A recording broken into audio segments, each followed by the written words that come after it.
xaaladaha dunida iyo duruufuhu waa kuwa aad u kala duwan dadna baahi iyo dihaal ayaa daashaday oo waa kuwa dalanbaabi dhacaya inkastoo ay dadaal ku jiraan oo ayna cidlo dangeegin kuwana daaraha ay ku jiraan ayaa cuntada inay ka soo daadshaan oo ay dharag la daacoodaan laakiin cidna daalac loo raacan maayo oo alla deeq baxsho qofkii uu doonana siiya qofku rabana u diida dabcan waa iska imtixaan adduun dad aad u fara badan ayaa shalay maantay waxa ay gudaha magaalada Cadaado ugu damaashaadayeen munaasabada Ciidul Fidriga iyagoo qaarkood ay daandihinayeen caruur aad u yaryar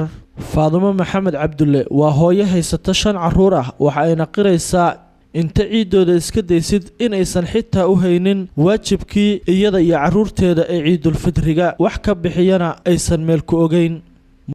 Bismillaahir Rahmaanir Rahiim ana magacayga Faadimo Maxamed Cabdulle leera ayaa bal xaaladina kaamka bal inaga warbix kaamka xaaladan waa xaalad iska hadeyta waa xaalad iska barwaaqaysan caruurtu saakama ciideen waxba saameysan ciidin adiga inta caruuraha ku joogta aniga waxay joogtaa markaan 5 cunug shantooda midna ma ciidin fidre anigu kamaana bixin aabahoodna ma ishaynaa qaarna aabahood ma noolaa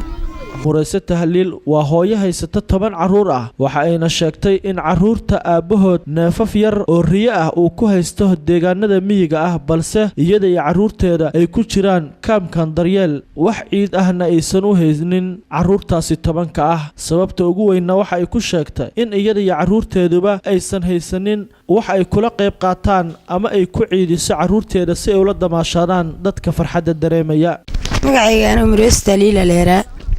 walaal kaamkaana iska deganahay ilaahay nagu nabad yeela mana aanan iidin anagu waa ilaahay iid waa noo dhalatay laakiin anagu iid ma aanan gadan anaga 10 caruur ahaan dhalay wax iid cabad ma ka iidin aboodna riyo baadiye la jiraa ma jooga ma wuu ka bixin telefoon ma uu haysto aragii riyo yarka baadiye la jiraa ciyaalkuna waaba iska soo carareen wax islaan hooyo aad iid doonatiin wax iidana ma isaga helin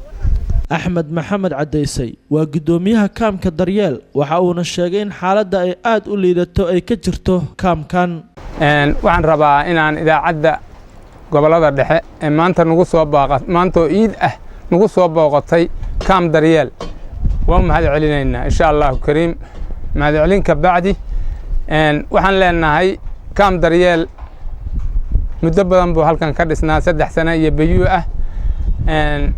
intaas uu dhisnaa 1 sano iyo bar kamid ah wax soo gaaray kaamka oo wax goos la gelsho iyo hadii alla ku roon yahay wax maaragtay lacageed midna ma jiraanin dadka degani oo aad hadda arkaysaan oo dhinacyadeena fadhiya ama maaragtay hadda la wareysanayo waa dad aan iidin oo danyar ah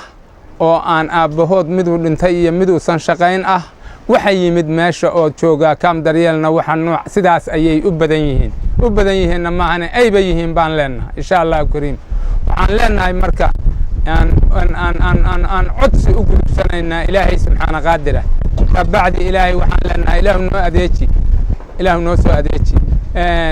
islaamka waxaysta oo wax dhaama ummadana waxaan leenahay warbari waxba la isweydiinayaa sida ilaahay ayadiisa ku sheegay dadka noocaasa walaalayaal haddaad wax dhaantaan walaalaha muslimka ah wax tara oo maaragtay u soo gurmada insha Allah kariim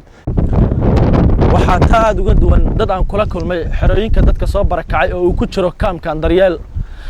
saaka dab mashidan caruurta diifta ka muuqatana waxa dareemi kartaa marka dul istaagto doqoshada ay ku jiraan Faadimo Barre Calisow waa hooyo lug iyo gacan ka cuuriyaan ah muddo 7 sano ah waxa ayna sheegtay in xaalad aad u liidata ay kaamkani ku haysato Faadimo Barre Calisow todoba sano curyaan ah wiilkayguna shili ma haasto taqsar hadaa helay waa u baahanahay daawo hadaa helay u baahanahay waxa Allah wax iga dhacana ma jirto waxaan idin ka codsanaa in la daaweeyo waxna aad ii qabatay waxna la igu taro curyaan meel yaalahay halkaas iska Allah farxadda laga dareemayo goobaha maanta lagu ciidayo halkani kama jirto taasi waxay la micno tahay laba kala bariday kala warla Cabdullaahi Xaaji Aadan idaacadda codka gobolada dhexe magaalada Cadaado